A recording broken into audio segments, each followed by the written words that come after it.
you thought that was your limit. Hindi lang ito pag-stretch ng mga kamay, mga kapatid, but it is also stretching your faith. Amen. Akala nyo hanggang doon lang kayo, but God says, there's still more in you. Do you believe in that, mga kapatid? Amen. Let's call that the Go Beyond Challenge. This is not just about stretching your arms. It is also stretching your faith. And today, mga kapatid, I believe that God is inviting us to go beyond our limit. To go beyond our limits into something greater that you cannot imagine. Amen. Now, give me a clue. We'll give you a clue about today's character. So, she is the only judge mentioned in the Bible. She was a prophetess and a leader chosen by God. She led Israel to victory, even when others hesitated. Kilala niyo na ba siya, mga kapatid? Yes, it's Deborah. Deborah. She wasn't a warrior, yet she led courageously into battle. She wasn't a king, yet she led people with wisdom and strength. She rose above expectations, and she stepped boldly into God's calling, fully surrendered into His purpose. Hallelujah. And before we move on, mga kapatid, let us pray. Let us pray. Hallelujah. Hallelujah, Jesus. Father, thank you, God, for today. Thank you, God, for this opportunity, oh God, to speak your word, oh God. Father, give me, oh God, your wisdom, Lord God. Lord, put words into my mouth, Father. And Father, may it be more of you, oh God, and less of me, oh God. Father, God, I pray, God, that use me, oh God, as a vessel, oh God, to bring glory to your name, oh God. And Father God, I pray, God, that would you open every heart today, oh God, that let your truth, oh God, let your truth bring a transformation into our lives today, oh God. We thank you, Father. We bring you all the glory, oh God. In Jesus' name we pray. Amen. Amen. So mga kapatid, let me share with you the powerful story found in Judges chapter 4, verses 4 to 16. So here's the story, mga kapatid. At that time, the people of Israel were suffering under the king of Jabin of Canaan, his army commander. So siya yung commander. And si Sarah had 900 chariots, iron chariots, and had cruelly oppressed Israel for 20 years. But in the middle of their pain, God raised up a woman named Deborah, a prophet and the only female judge in the Israel. She was a wise and respected leader. And people came to her for judgment and guidance. And one day, mga kapatid, Deborah sent Barak. Barak nga po pala is, siya yung mandirigma. He is a warrior that time. He is a warrior chosen by God to lead Israel in battle against their enemies. So Deborah gave him a word from God. Sinabi ni Deborah kay Barak, this is what the Lord, the God of Israel, commands. Take 10,000 of men and go to Mount Tabor. So ito si Deborah and that's Barak. Kinukonvict niya si Barak na pumunta ng battle. And I will lead Sisera, the commander of Jabin's army, with his chariots and troops to the Kishon River and gave him into your hands. So bakit po kaya sa can you show them the map? Thank you. So ayun po, from Kadesh to Mount Tabor to the Kishon River. So sa tingin niyo, mga kapatid, bakit kaya pinapunta ni Lord? Bakit kaya sa Mount Tabor? Inutusan ni Lord si Barak. What do you think? Meron pong reason doon bakit pinapunta ni Lord si Barak sa Mount Tabor. Because Mount Tabor was a high place, a good location to see the battlefield clearly. And it is also parts of God's strategy for victory. And at kung itutuloy pa natin yung chapter 5, after that, kasi chapter 4 po tayo. Kung itutuloy natin, we will see a song from Deborah and Barak. We will see a song na about sa kung paano sila naging victorious. And makikita natin yung powerful revelation kung anong ginawa ni God sa Kishon River. And that is, God sent a sudden storm. Can you show it? Yeah. Ito po yan. God sent a sudden storm chariot. God sent a sudden storm. And kaya yung mga kinakatakutan nila na ng mga iron chariots, yan po yung mga yon na stuck sila sa mud. Diba? God will use a supernatural ways para mapunta tayo para makuha natin yung victory na ibibigay ni God. Amen. Amen po.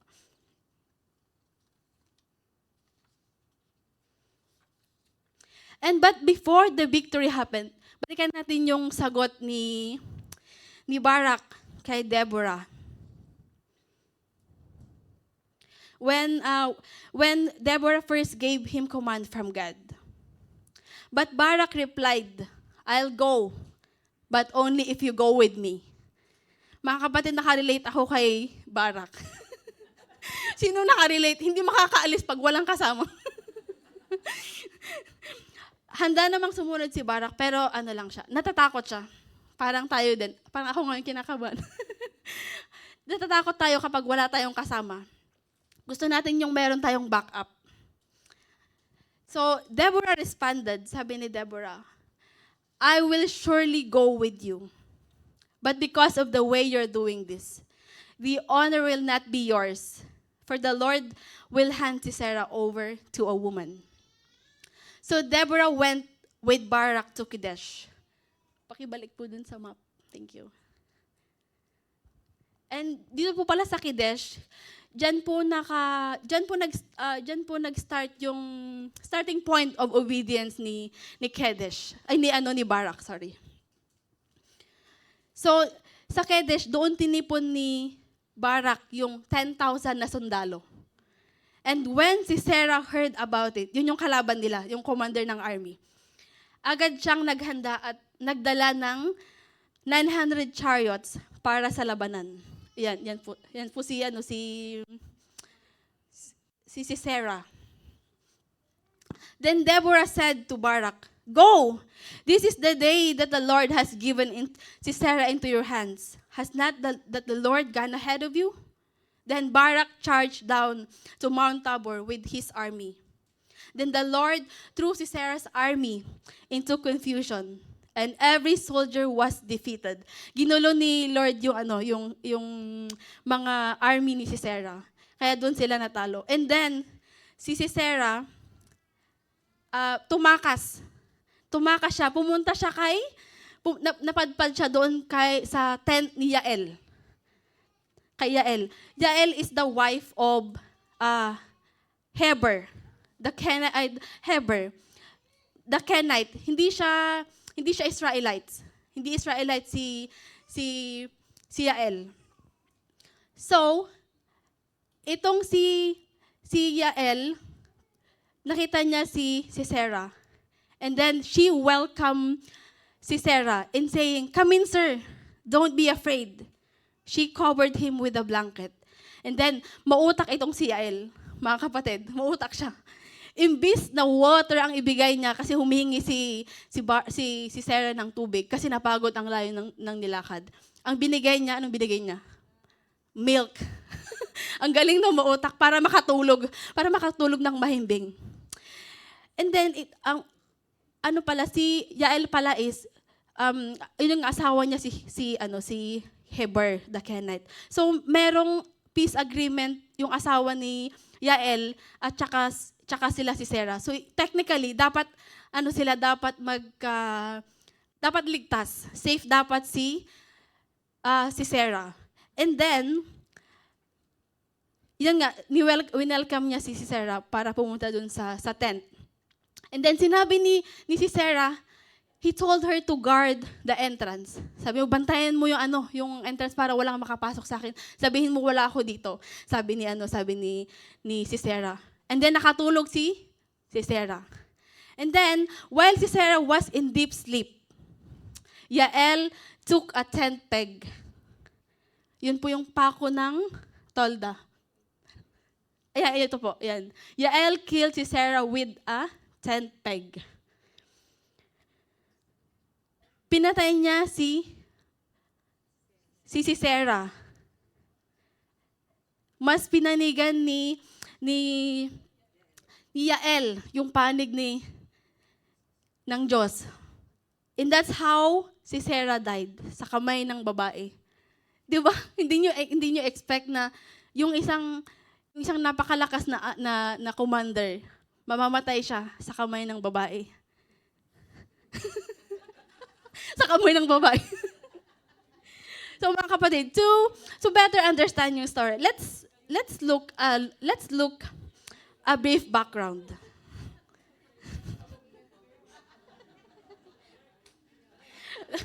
Let's look a brief background, mga kapatid. In the book of Judges, paulit-ulit yung cycle ng mga Israel. Lagi silang nagkakasala. Kung ano-ano yung mga kasalanan. Then, hingi sila ng tawad kay God, and then uulitin na naman nila. So, it's a cycle.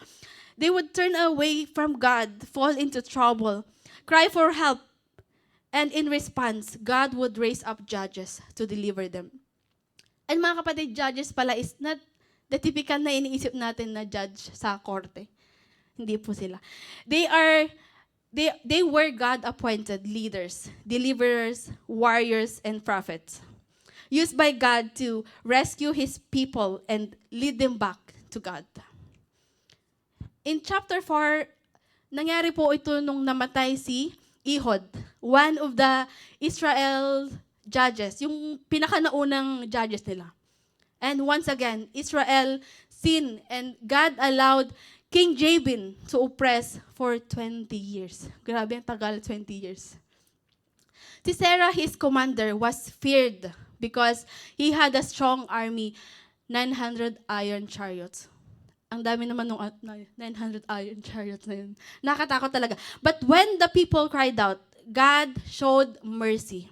He raised Deborah, a prophetess and a judge. Wise, bold, and chosen by God that time. Tinawag niya si Barak at inutusan, bumuo ka ng army. Lalaban tayo kay Sisera. Ibinigay na ni Lord ang tagumpay. Si Deborah is napaka optimistic ng kanyang faith. Kumbaga, alam ni Deborah yung faith niya kay God. So sinabi niya, so pumayag si Barak, pero may condition. Sasama ka dapat. At sumama nga si Deborah. And in the end, yun nga, ginalo ng Panginoon ang kampo ng kalaban. Tumakas si Sisera at napunta siya doon sa tolda ni Yael, a Kenite woman. And even though her clan had peace agreement with King Jabin, Yael chose to side with God. She killed Sisera in a bold and unexpected way, using a tent peg while he slept. Kagaya ng nasa picture. Through Deborah and Yael, God brought deliverance to Israel. Mga kapatid, this is a powerful reminder that God can use anyone. God can use anyone. Babae man yan o lalaki. Kilala man yan o hindi. Tumatayo ka man dito o hindi. Basta willing at sumusunod. Amen po ba? And so our challenge for today is summed up in this title. Dare to go beyond. Before we go any further, pakitanong naman yung katabi mo kung may katabi kayo. Would you dare to go beyond? Would you dare to go beyond? Amen. Thank you po. Thank you po. Let's define what our title means. Dare to go beyond. To dare means maglakas loob. Maglakas loob. To have the courage to do something challenging or risky. It means stepping out of your comfort zone kahit may fear ka. Kahit hindi mo alam kung ano yung mangyayari. To go means kumilos or gumalaw. It's not staying stuck. It's not staying stuck, but choosing to move forward. And hindi ito passive, it's active, mga kapatid. You're choosing to take a step dahil alam mo that you are with God. And beyond means lampas. More than usual, more than expected.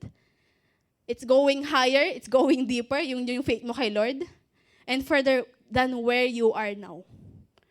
So when we say dare to go beyond, mga kapatid, pwedeng sabihin natin to sabay-sabay. Pag sinabi mong dare to go beyond, you are saying, pakisabi, after ko pa pakisabi, maglakas loob kang, pakisabi sa katabi nyo, maglakas loob kang, kumilos, lumampas, at umangat mula sa kinalalagyan mo ngayon. Para sa Panginoon. Amen po ba? Lahat po nang nagsabi ng amen, pakitandaan. Si Pastor pakilista daw po. Let's reflect on the title, Dare to Go Beyond, as we continue with God's Word. Today, let's explore how can we dare to go with Him wherever He leads. And to go beyond, we must first be in tune with God's voice. Be in tune with God's voice. In verse 4 to 6, now Deborah, a prophet, the wife of Lapidoth, was leading Israel at that time. She held court under the palm of Deborah between Ramah and Bethel in the hill country of Ephraim. And the Israelites went up to her to have their disputes decided. She sent for Barak, son of Abinoam, from Kadesh in Naphtali, and said to him, the Lord, the God of Israel, commands you, go, take with you 10,000 men of Naphtali and Zebulun, and lead them up to the Mount Tabor. I will lead Sisera, the commander of Jabin's army, with his chariots and his troops to the Kishon River and give him into your hands. Mga kapatid, what does it mean in tune? In tune. Nasa tono? Tama po. To be in tune means to be connected, sensitive, and responsive. Just like yung mga worship team po natin kapag tumutugtog sila, they are in tune. And in a spiritual sense, mga kapatid, being in tune with God's voice means we are listening closely, not distracted, ready to respond when God speaks. It means our heart is aligned with His will. Ay mga kapatid, as you can see, can you show yung picture ni Deborah na nasa palm? Ayan po. Yan po si Deborah. And meron pong significance yung palm tree na yan. Ang significance po is that spot became associated kapag leader ka. Kapag leader ka. And that also symbolize rest in peace. Kasi tingnan niyo tahimik. Tahimik dyan, relax. And that's how exactly what we see in Deborah. She was unique leader in her time, not just because she was a woman in a male-dominated role, because she was both a judge and a prophetess. She didn't lead with position alone. She led with divine direction.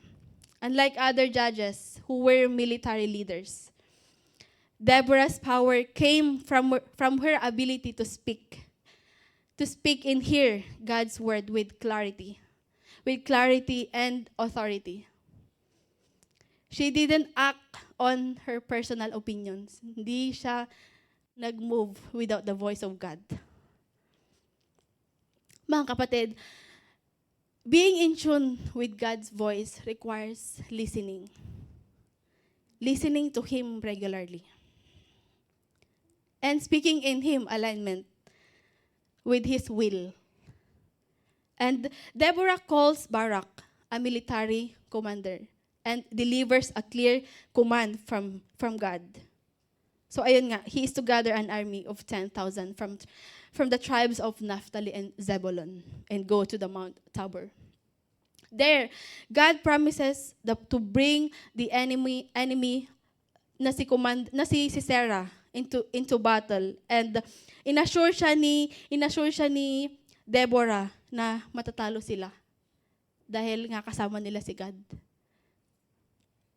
Hindi tinanong ni Deborah si Barak kung handa ba siya. Hindi niya tinanong. Nor she does discuss military strategy. She simply declares what God has already decided. Alam na ni Deborah kung ano yung mangyayari. This shows us key principle, mga kapatid. When God speaks, the outcome is already determined. Hindi niya pinapagawa kay Barak na lumaban sa sarili niyang lakas, but to step into a victory that God had already prepared. And many times, mga kapatid, in life, we find ourselves in situations like Barak, facing challenges that seem overwhelming. We may feel underqualified, fearful, or unsure sa mga future natin. Maybe God is calling you to step up to a new job, to a new ministry, or a major life decision. But instead of moving forward in faith, sometimes we were like Barak. We hesitate. And like Barak, gusto natin ng assurance bago tayo mag-obey. But Deborah's story teaches us important truth, mga kapatid. When God commands, He also provides the victory, mga kapatid. He does not expect us to rely on our own abilities. Hindi ganun si Lord, hindi tayo pababayaan ni Lord. Gusto lang ni Lord is magtiwala tayo sa Kanya. If Barak had focused on the enemy's chariots and military strength, he would have been paralyzed with fear. 900 chariots ba naman yun? Napakadami talagang matatakot ka. But because Deborah was in tune with God's voice, she didn't focus. Hindi siya nag-focus sa obstacles na makikita niya dahil Deborah knew that God had already won the battle. So mga kapatid, how do we hear God's voice? How do we hear God's voice? And how do we know it's really Him? I believe, mga kapatid, na pag-aralan natin to sa connectors group natin. In New Life. So mga kapatid, here's a quick reminder, mga kapatid, kung paano natin maririnig yung tinig ng Diyos. So number 1 is through the Bible. Through the Bible. This is God's written word. When we read it, we hear His heart and His will. Na-experience nyo na ba yun, mga kapatid, na kapag may kapag confused kayo and gusto nyong malaman yung sagot ni Lord, di ba, we read the Bible. That's the best thing, we read the Bible. And number 2, through the Holy Spirit. He speaks to our hearts through peace.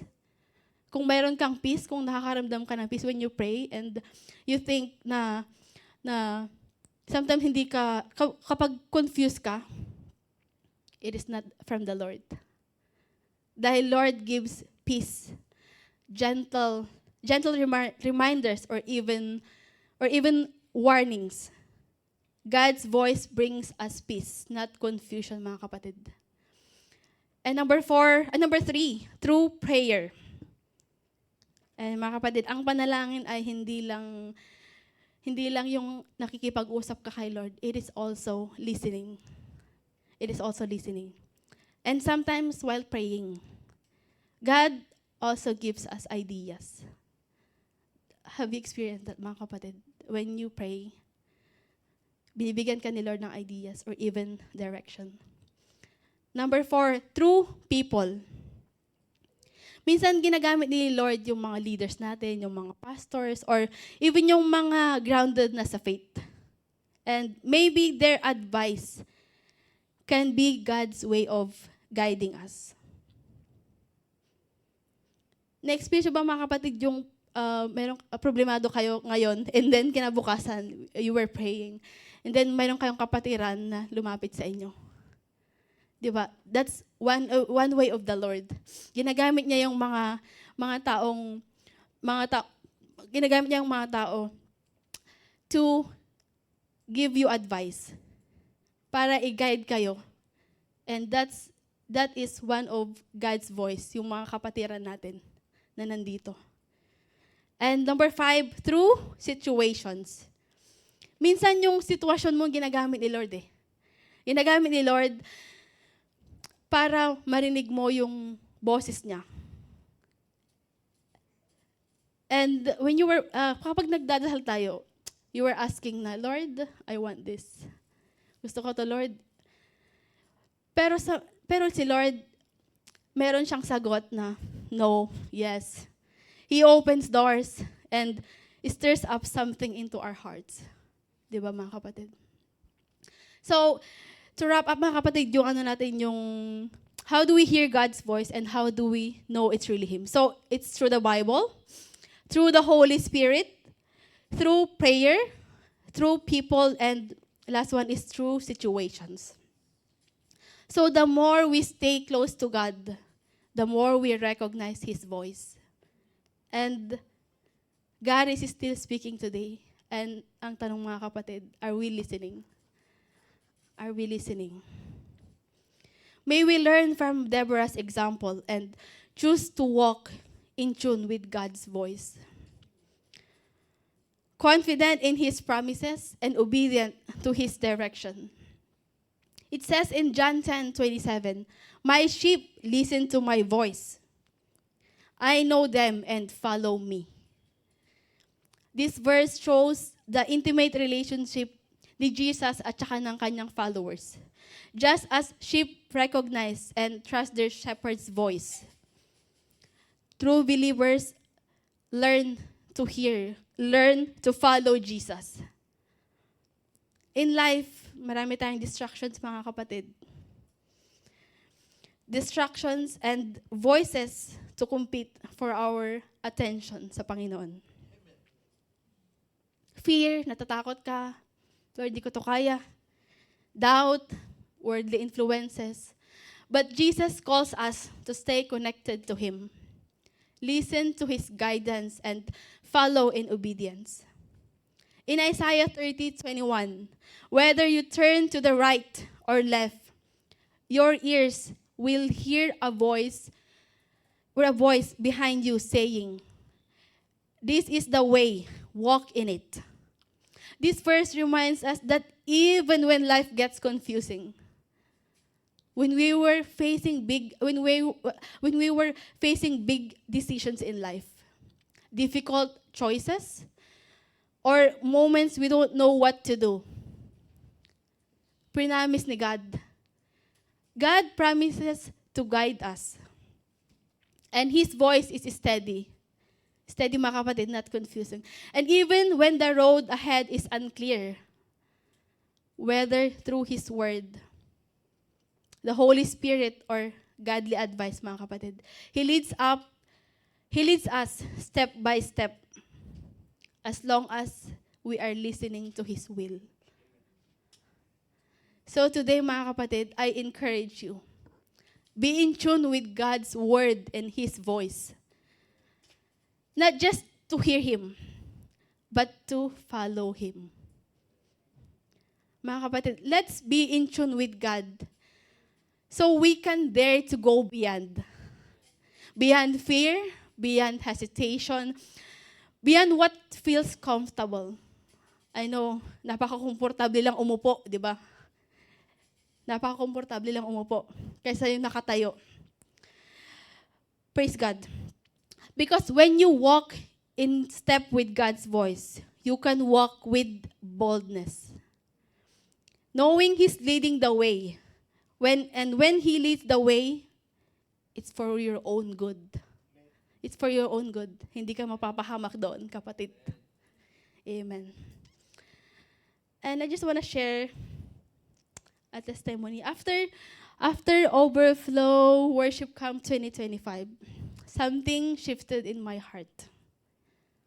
And this worship camp was different. Iba talaga. Sinong nag-agree? Iba talaga po, di ba? Unlike yung, although God is overflowing talaga for the past years, but ito talaga iba. Lalo na yung incubation night, kasi it is my first time to attend yung incubation night. Kasi for the past 2 years ata yun, nagpakananay ako. And it was a moment where everything just slowed down. And it felt like God was doing something deep inside of me. And kung napansin niyo po, iniwan namin si Seth, si Mama, si Seth, tsaka si Sean. So, we could just focus. Walang distractions, walang alalahanin. Dahil honestly, mga anak talaga natin distractions sometimes. Ginagamit siya ng mag-praise God sa mga anak natin, mga anak namin. So, we wanted to give that time fully for the Lord. And I'm so thankful we did. That night, I really emptied myself. I laid everything to the Lord. My thoughts, even the things I couldn't put into words. And that's when it happened. God met me in a way I had never experienced before. And more than anything, naramdaman ko ulit yung first love ko kay Lord. Just me and God. Just His presence. And something supernatural I couldn't explain. Ready ako. Kasi yung asawa ko pumunta. Thank you. But ready ako. That night, I felt God drawing me closer. Yung tipong may gustong gawin si Lord sa puso mo. And all He's waiting for is your full attention. And in that moment, I know God wants me to do more. More faith, more surrender, more of Him. And I felt God was saying, anak, just put it out everything. Put it out everything. And I dared to go, mga kapatid. Fully letting God take the lead. Because when we are in tune with God's voice, He reveals the next step.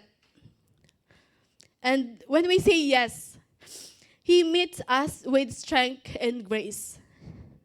So if you feel God pulling you closer, mga kapatid, don't ignore it. Don't ignore it. Make room. Be still and dare to go beyond. Amen po ba? And now that we've talked about being in tune with God's voice, let's walk the talk, mga kapatid. Let's walk the talk. Wag lang tayong tagapakinig. Maging tagasunod din tayo. So the next challenge is this. Be a risk taker for God's glory. Let's read what happened next in this story. He told Barak, in verse 8 and 9, he told Deborah, if you go with me, I will go. But if you don't go with me, I won't go. Certainly, I will go with you, said Deborah. But because of the course you are taking, the honor will not be yours. For the Lord will deliver Sisera into the hands of a woman. So Deborah went with Barak to the Kadesh. So mga kapatid, what does it really mean to be a risk taker for God's glory? So to be a risk taker for God's glory means saying yes. Yes. Pakisabi nga yes. Saying yes to God even when it's not easy. It's choosing to obey and move forward with God. Trusting that He will fight the battle and receive the glory. And in this passage, mga kapatid, Barak, a military leader, was commanded by God through the prophetess Deborah to go into the battle against Sisera, the enemy general. However, instead of trusting God's promise, itong si Barak may condition pa. Kung sinabi niya, kung sasama ka. And instead of fully relying on God's word, he depended on Deborah's presence of courage. Deborah agreed to go with Barak right away. Hindi nagdalawang isip si Deborah na samahan si Barak. And her word, sasama ako sa'yo, reflected her boldness and her decision to be a risk taker for God's glory, even if it meant walking into danger. Deborah didn't hesitate. Deborah didn't need signs. Deborah didn't need comfort. Deborah didn't need companions. But she took the risk because she trusted God. But Deborah also gave a prophetic warning. Since Barak did not fully trust and obey God from the start, the honor of victory would not be his. Instead, God would deliver Sisera into the hands of a woman named Yael. Hindi po si Deborah. And mga kapatid, just like Barak, in God's eyes, delayed or conditional obedience is still disobedience. When we hesitate, we risk missing out on God's best for us. So mga kapatid, don't miss out. Don't miss out. Let us be obedient sa Panginoon. And let this be a reminder to us, mga kapatid. Be in tune with God's voice. And be a risk taker for God's glory. Like Deborah. Deborah chose to obey without delay. Step out in faith when it's uncomfortable. Trust that God called you. Trust that God called you. And He will go with you and fight for you, mga kapatid. Hindi ko alam kung anong sitwasyon nyo ngayon, but may this be a reminder, mga kapatid, that God is with you. And He will fight for you. And in a world full of I'll go, mga kapatid, be the one who says, I'll go because God said so. In Proverbs 3:5 reminds us, trust in the Lord with all your heart and lean not on your own understanding. Faith should not depend on circumstances, mga kapatid. Diba, sometimes nagpe-pray lang tayo. We praise God kung may mga blessings tayo. But let us not be like that, mga kapatid. Let us praise God every day, everywhere, mga kapatid. And in Isaiah 6:8, it says, "Here I am, send me." Wow, boldness ah. Here I am, send me. When we trust God completely, mga kapatid, we obey without excuses, without any delays, mga kapatid. And in James 2:26, it states, faith without works is dead. Obedience activates faith. And if we want God's best, we must fully obey God. Hindi yung partial lang, mga kapatid. Not partially. Hindi yung, Lord, gagawin ko to ngayon, bukas ulit, susunod. Partial. And mga kapatid, there was a time in my life when I felt God calling me to step back step out, but I held back. I had every excuse. Sabi ko sa sarili ko, hindi ako ready. I look at others and said, kaya na nila yan. And I doubted myself. Sabi ko, I'm not enough, and I'm not ready. And just like Barak, I hesitated. I didn't want to move unless someone else come with me. Someone more confident went with me. Barak didn't say no to God's command, but he did put conditions on his obedience. He said, I'll go if you go with me. How many of us done that, mga kapatid? Na meron kayong condition, you will say, Lord, susunod ako. Pero bigyan mo muna ako ng sign. Lord, I'll serve, pero not now. But here's the thing, mga kapatid. Sometimes, yung sign natin na waiting for perfect timing, mga ganun. Sometimes, it is our own obedience. Nagiging lang natin alibi. Oo. I hope wala dito yun, mga kapatid. But here's the beauty of it, mga kapatid.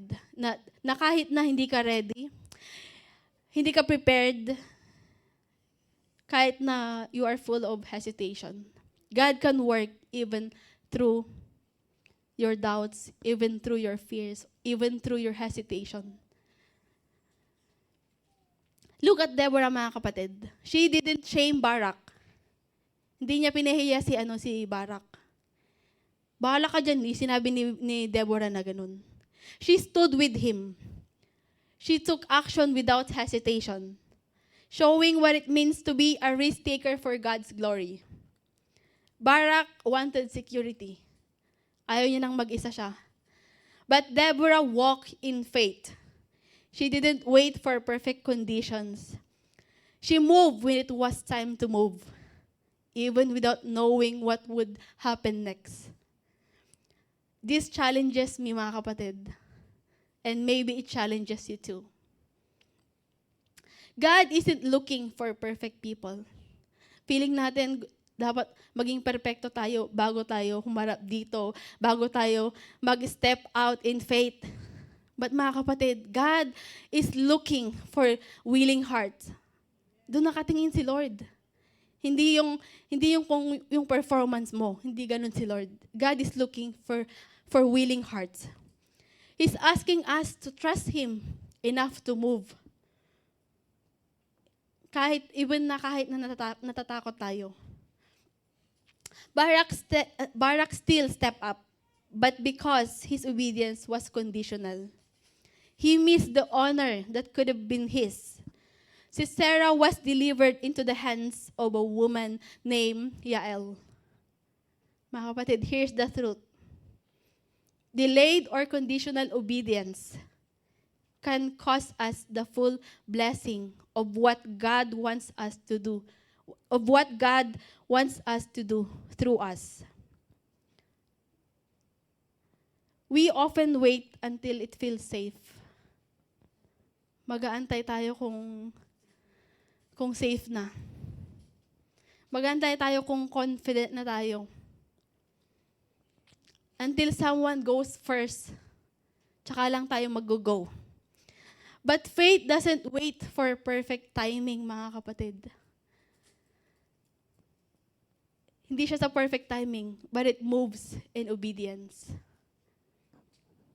So today, I encourage you, don't let your fear or uncertainty hold you back. Be in tune with God's voice and let Him fight your battles, mga kapatid. Don't let strongholds or spiritual bandages keep you stuck in hesitation. Be like Deborah, a risk taker for God's glory. She didn't wait for comfort. But she trusted the one who called her. And that's God.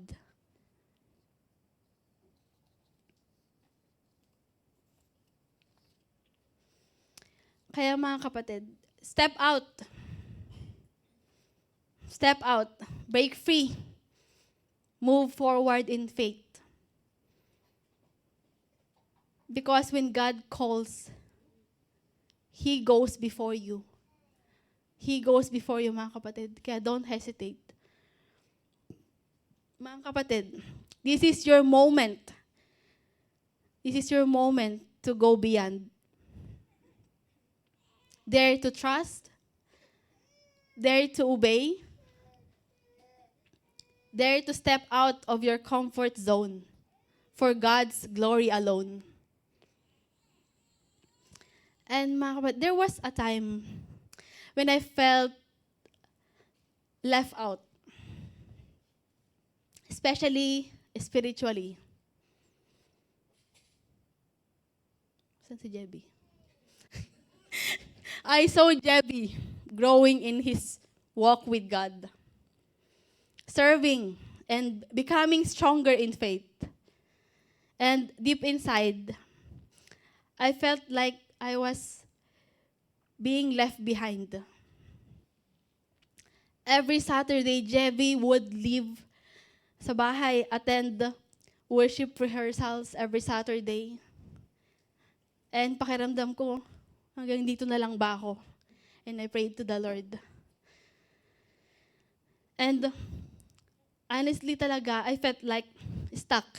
I had a ministry, but deep inside, I knew I wanted more. I longed to go beyond. I wanted more of God. More growth and more connection with Him. And alam ko sa sarili ko na hindi ako mag-stay sa ganun. Ayoko maging stagnant in faith. I hope kayo din, mga kapatid. I wanted to experience Him for myself. I wanted to step out my comfort zone. I wanted to grow. Pero honestly, something was holding me back. And sa tingin ko it's fear and doubt. Yun nga kung hindi ako ready. I'm not enough. But still, mga kapatid, I dared to go beyond. I took the risk. And that's why I'm standing in front of you today. Hindi po madali yung tumayo dito sa harap at mag-preach. Praise God. And I could have easily told to Pastor, no, hindi ako ready. Pwede kong sabihin yung kay Pastor, pwedeng next year na lang. Pero, hindi ko yun inisip. I chose to obey. And, hindi ko na inisip yung comfort ko that time. And, mas pumasok sa isip ko na, naniniwala ba kayo na isang calling ng isang Christian is to preach and share the gospel? Amen po ba? Pastor, yung mga nag-amen, magpipreach na daw dito, susunod na. Amen po, amen. So kahit na-challenging, mga kapatid, I took the risk for God's glory. And I remember this when Danny shared nung Wednesday sa kanyang exhortation, nung prayer gathering. I hope we make time, mga kapatid, to attend sa prayer gathering. Yeah, 8:00 po yun. Kung may time po kayo. It's so nice na magkakasama tayong mag-pray together. And that time when Danny shared about sa intentional growth,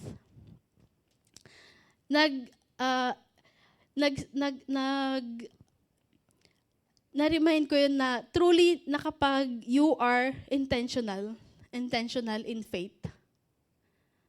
Kapag intentional ka talaga, if God knows your heart talaga, God will really make a way to use you. Kahit nasa tingin mong impossible, God will use you. So to anyone who's ever felt like left behind or not enough, don't stay stuck, mga kapatid. God is inviting you to grow. Because when God calls you, He equips you. Amen. All He's waiting for you is to say yes. Inaantay lang niya yung sagot mo. Mag-yes ka lang, anak. Sasamahan kita. And let's not wait for the perfect timing or perfect feelings, mga kapatid. Let us do our part sa Panginoon. Bigay natin yung best natin kay Lord. Let's be in tune with God's voice and sabay-sabay tayo maging risk taker for God's glory. Let the faith of Deborah be your example. Move when God calls and trust Him with the outcome. Is there a ministry or calling or an act of faith you've been delaying, mga kapatid? Maybe today is the day to stop placing conditions on your obedience. Let's move forward, mga kapatid. Let's move forward in faith. We've seen how Deborah listened to God and obeyed without hesitation. We've seen how she took the risk and stepped out in faith. But she didn't stop there. She remained in tune with God's voice, listening, discerning, and obeying as He led her. And we've learned to be in tune with God's voice and to be a risk taker for God's glory. Now, for our third and final point, mga kapatid. Be audacious with your faith in God. In verse 14 to 16, then Deborah said to Barak, "Go, this is the day the Lord has given Sisera into your hands. Has not the Lord gone ahead of you?" So Barak went down Mount Tabor with 10,000 men following him. At Barak's advance, the Lord routed Sisera and all his chariots and army by the sword. And Sisera got down from his chariots and fled on foot. Barak pursued the chariots and army as far as Harosheth Hagoyim, and all Sisera's troops fell by the sword. Not a man was left. Harosheth Hagoyim pala, mga kapatid, is a lugar kung saan yung kampo ng Sisera, kampo nila Sisera. It's home base. So let's define kung ano ba ang audacious. Audacious means matapang, buo ang loob, and hindi natatakot sumubok. It's being brave enough to believe that God can do something great, even when it looks hard or impossible. In faith is complete trust or confidence in God, believing in His promises, even when you don't see the results yet. And now let's look at a moment in the story where that kind of faith was put into action. Deborah shows audacious faith in God's promise. She boldly tells Barak to go into battle, declaring that the victory is already secured even before when it happens. Her words, "Has not the Lord gone ahead of you?" reflect her deep trust that God is in control. Even though Sisera's army was bigger, stronger, and had iron chariots, Deborah remained confident because she knew that the battle didn't depend on human strength, but on God's power. Barak obeyed, and as soon as he stepped out in faith, God intervened. In chapter 4, verse 15 says, "The Lord routed Sisera and all his chariots and army by the sword." God caused confusion and panic among the enemy, leading to their total defeat. This shows us that victory comes not by our might, but when we are audacious with our faith in God. Faith is not just believing, mga kapatid. It requires action. And when we dare to move forward boldly, God moves powerfully. As it says in Hebrews 11:1, now faith in confidence is what we hope for and assurance about what we do not see. True faith is not based on what we see or what we feel, but on God's promises, mga kapatid. Barak had to step forward before the victory was visible. And when he did, God fulfilled his word. And that is why Barak was still commended in Hebrews 11:32 to 34. And what more shall I say? I do not have time to tell about Gideon, Barak, Samson, and Jephthah, about David and Samuel and the prophet, who through faith conquered kingdoms, administered justice, and gained what was promised, who shut the mouths of lions, quenched the fury of the flames, and escaped the edge of the sword, whose weakness was turned to strength, and who became powerful in battle and routed foreign armies. Mga kapatid, even with hesitation, Barak chose to obey. Barak chose to obey.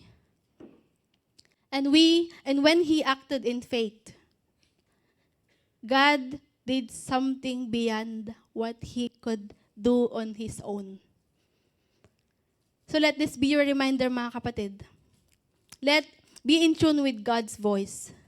Be a risk-taker for God's glory. And be audacious with your faith with God. Because He will do something beyond what you imagine when you trust Him completely. Amen. And speaking of faith and leadership, mga kapatid, di ba itong si Barak, inantay niya si Deborah. So, they are like partners. Itong ni Deborah kay Barak. Mga kababaihan, yes, our God is our true strength. They are the source of our strength. Pero, hindi rin natin may tatanggi yung mga asawa natin. They are also one of the source ng kalakasan natin, mga kapatid. And I believe na they're always working behind the scenes. Tahimik na nananalangin sa atin. Na kahit na pagod na tayo, nakita mo yung asawa mo, full bath.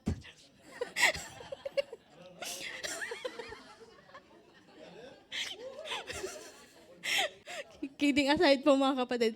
Hindi ka, pastor, kapag si Jebby kasi kapag dumarating na siya sa work, lagi ko siyang hinahanap pag pagod na ako ng maghapon pag nag-aalaga ng bata. And pag nakita ko na siya, full bath na. Energy, di ba? Siya yung mga asawa natin, they are the source of our strength. Amen. Amen. Kidding aside, mga kapatid. Just like Deborah, she found strength in her partnership with Barak. It's the same for us, mga kapatid.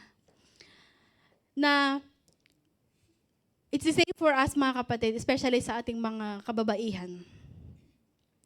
Yung mga asawa natin, they're really one of our strength, mga kapatid. And hindi mo narinig.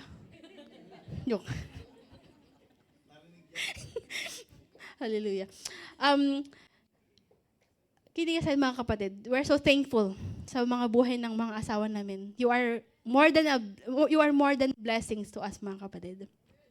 And speaking of strength, mga kapatid, there was a time in my life when I had to learn what it means to be audacious with my faith in God.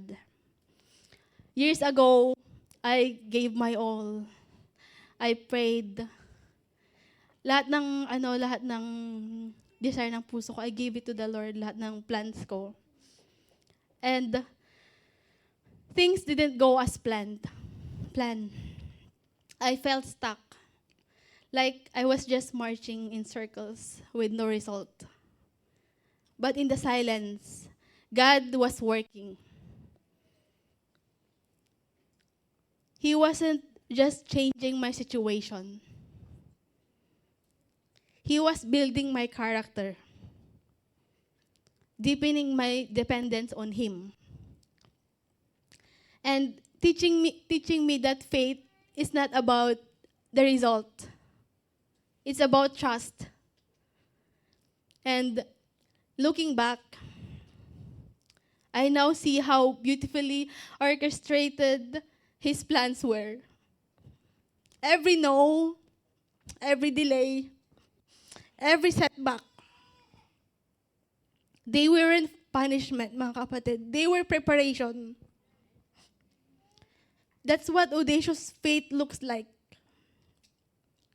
Choosing to rise and keep going, even when you don't have all the answers. Because you believe God is still leading you forward. Like Barak, I had to choose to move forward. Not because I felt strong, but because I believe God was already ahead of me. So mga kapatid, if you are in your season of waiting, keep trusting, keep walking. Be in tune with God's voice. Be a risk taker for His glory, and be audacious with your faith. Because God is preparing you for something greater.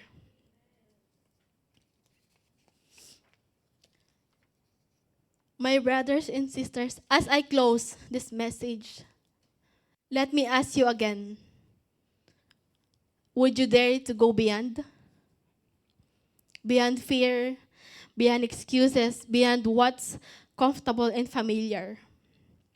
Deborah's story reminds us that when we are in tune with God's voice, when we become risk-taker for God's glory, and when we walk with audacious faith in God, He can do the impossible through the ordinary people like you and me.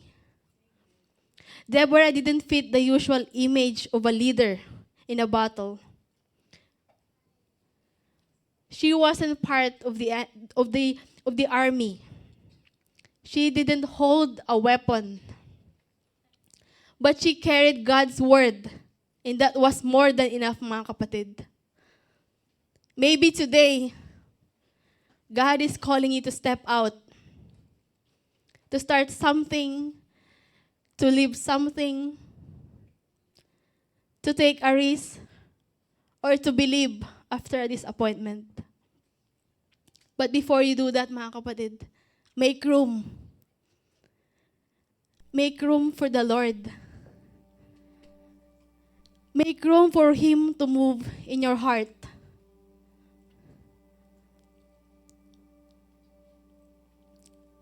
Mga kapatid, dare to go beyond. Not because you feel ready, but because God has already gone ahead of you. So today, let your prayer be, Lord, I don't want to stay where I've always been. I'm ready to go beyond with you. Amen po ba? Hallelujah. I hope na blessed po tayong lahat. Thank you po and God bless.